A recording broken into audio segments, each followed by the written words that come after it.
लगेगा तब भी तो यहाँ का हो जाएंगे, यहाँ पे रह जाएंगे, अच्छा रहने की जगह मिल जाएगी तो बहुत अच्छा लगेगा। ऐसे तो सबको अच्छा लगेगा, किसी को तो ये नहीं दिक्कत होगी। अभी तो नागरिकता भी मिल रही है तो अच्छी बहुत बात है। ये माया है। माया 10 साल पहले अपने परिवार के साथ पाकिस्तान से भारत आई थी। तब से वो और उनका परिवार भारत में ही रहता है।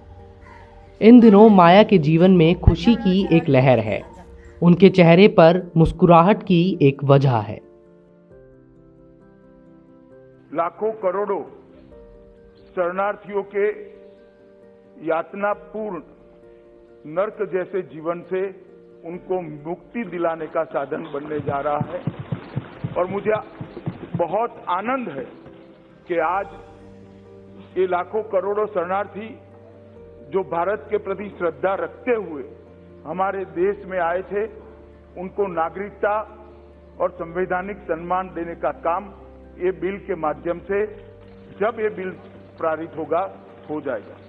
भारत सरकार ने माया की ही तरह पाकिस्तान, अफगानिस्तान और बांग्लादेश से भारत आए धार्मिक अल्पसंख्यकों को भारत की नागरिकता देने का फैसला लिया है। आइए जानते हैं माया की कहानी। पाकिस्तान में क्या दिक्कत हो रहा था, यहाँ पे आना पड़ा? कोई नहीं थी दिक्कत, वैसे आए थे, घूमने के लिए आए थे, कुंभ का मेला। फिर यहाँ पे रह गया, अच्छा मन लगा तो यहाँ पे रह गया, मम्मी पापा। कुंभ का मेला में आए और इधर? हाँ, इधर रह गए। अब पाकिस्तान जाने का दिल करता है? अभी तो करता भी है, करता भी नहीं है। वहाँ पे जैसे नाना दादा बहुत परिवार है वहाँ पे, तो इस वजह से करता है। और अभी आगे तो अच्छा है यहाँ पे भी। तब से माया और माया का परिवार यहीं रहने लगा। वो दिल्ली में अपने माँ बाप और अपनी बेटी के साथ यहाँ रहती हैं। माया की कहानी के मुताबिक 10 साल पहले वो अपने परिवार के साथ कुंभ का मेला देखने भारत आई थीं। माया ने बताया कि पाकिस्तान में उनके साथ धार्मिक बहुसंख्यक समाज द्वारा कोई प्रताड़ना नहीं की गई। क्या जुर्म होता? कुछ भी नहीं थे जुल्म, कुछ भी नहीं थे जुल्म। जिसके साथ हुए वो तो पता नहीं, वो दूसरे थे। हमारे साथ तो नहीं हुआ है, भगवान भी नहीं करे ऐसे कोई, भगवान भी ना करे ऐसा कोई जुल्म, ऐसा नहीं आया है।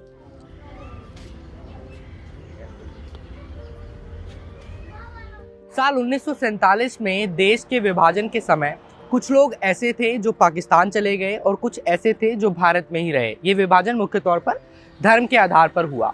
साल 1949 में जब देश का संविधान कॉन्स्टिट्यूशन ऑफ इंडिया बनकर तैयार हुआ तो उसमें कुछ provision. Hi friend, welcome to daily blog Ubharta Bharat channel. मैं हूं आपकी दोस्त, आपकी होस्ट रूबी ठाकुर। दोस्तों, आप मेरे चैनल को लाइक सब्सक्राइब करना ना भूलें। आपके लाइक सब्सक्राइब करने से हमारा चैनल ग्रो होगा। आपके सपोर्ट से ही चैनल मेरा ग्रो हो सकता है, तो वो करना ना भूलें। तो दोस्तों, आज एक अहम टॉपिक है जो हमारे देश के लिए और जो अल्पसंख्यक है, अक़लियत, उसके लिए बहुत इम्पॉर्टेंट है। भारत पाकिस्तान से जो धार्मिक उत्पीड़न के कारण भारत आए हिंदू, सिख, ईसाई, जैन, बौद्ध, पारसी अल्पसंख्यक जो भारत में उन्हें विशेष प्रावधान CAA, हालांकि हाल में पहलगाम आतंकी हमले जो अप्रैल में हुआ 2025 में भारत और पाकिस्तान के बीच तनाव बढ़ गया, जिससे वीजा और प्रवास नीतियों पर कड़े बदलाव लाए गए। और जो भी भारत पाकिस्तान से आया था, चाहे रिश्तेदार से मिलने, चाहे तिजारत करने के लिए, या तो रह रहे थे, उन सब को वीजा कैंसिल करके उनको भेजा गया। तो क्या ये जो हिंदू, सिख, बौद्ध, जैन, पारसी, इन्हें भी भेजा जाएगा? ये बहुत बड़ा सवाल है। भारत सरकार की नीति धार्मिक अल्पसंख्यकों को राहत, भारत सरकार ने स्पष्ट कहा कि पाकिस्तान, बांग्लादेश और अफगानिस्तान में धार्मिक उत्पीड़न के कारण भारत आए हिंदू, सिख, बौद्ध, जैन, पारसी, ईसाई समुदाय के लोग जो 31 दिसंबर 2014 से पहले भारत आए हैं या अभी भी रह रहे हैं, उन्हें लॉन्ग टर्म वीजा, LTA और नागरिकता के लिए पात्र माना जाएगा। यह प्रावधान नागरिकता संशोधन नियम 2019 CAA के तहत लागू किया है। मार्च 2025 में संसद ने बताया कि ऐसे प्रवासी को दीर्घकालीन वीजा दिया जा रहा है जो नागरिकता प्रक्रिया जारी है। हालिया पहलगांव हमले के बाद भारत सरकार ने पाकिस्तान के नागरिक को जारी सभी वीजा रद्द कर दिया गया। नए वीजा जारी करने का स्थगित कर दिया गया। हालांकि यह निर्णय पहले जारी दीर्घकालिक वीजा पर लागू नहीं होता। या जो हिंदू रह रहे हैं, जो प्रताड़ित हिंदू रह रहे हैं, जो अकिलियत वाला, जो कि अल्पसंख्यक है, जो धार्मिक आधार पर उत्पीड़न दिया जा रहा है, उन लोग पर यह लागू नहीं होगा। जो पाकिस्तानी नागरिक बिना वैध वीजा के दस्तावेज के भारत में रह रहे हैं, उन्हें विदेशी नागरिक अधिनियम 1946 के तहत अवैध प्रवासी माना जाएगा। हाल में उत्तराखंड और बिहार में ऐसे मामले में कार्रवाई की गई है, जहां बिना वैध दस्तावेज के रह रहे पाकिस्तानी नागरिक को वापस भेजा गया है। धार्मिक उत्पीड़न के कारण अल्पसंख्यक जो 31 दिसंबर 2014 के पहले भारत आए हैं या बाद में भी जो भारत आए हैं, जिनके पास दीर्घकालीन वीजा है या आधार पर उत्पीड़न के आधार पर वह छोड़ के आए हैं, उन्हें वापस नहीं भेजा जा रहा है। उनकी नागरिकता प्रक्रिया जारी है। बिना वैध वीजा या दस्तावेज का रह रहे पाकिस्तानी नागरिक के खिलाफ कानूनी कार्रवाई की जा रही है। उनको वापस भेजा जाना चाहिए, भेजा जाना शामिल है। नए वीजा जारी करना वर्तमान में स्थगित है, लेकिन पहले से जारी दीर्घकालीन वीजा इसका प्रभाव नहीं है।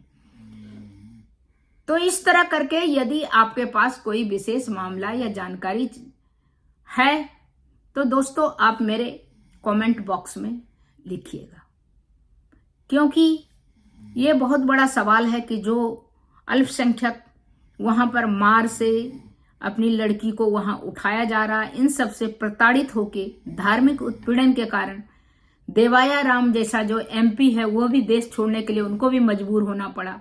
उस तरह का जो भारत आने के लिए आ रहे हैं, उन सबको भारत, वो लोग बोलते हैं जान दे देंगे, लेकिन भारत से हम कहीं पाकिस्तान नहीं जाएंगे।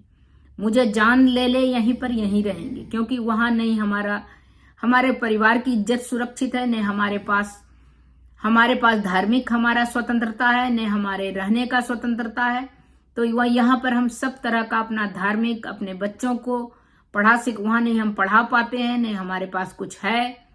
इस सिचुएशन में रहने के बजाय हम भारत में ही मर जाना मंजूर है।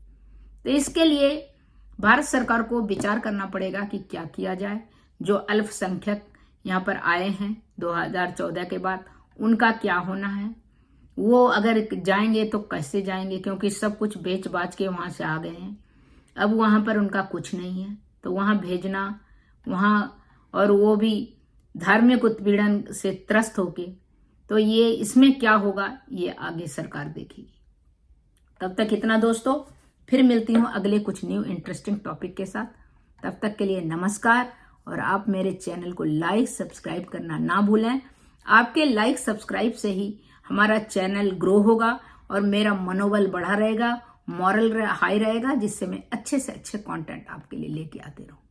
तब तक के लिए नमस्कार।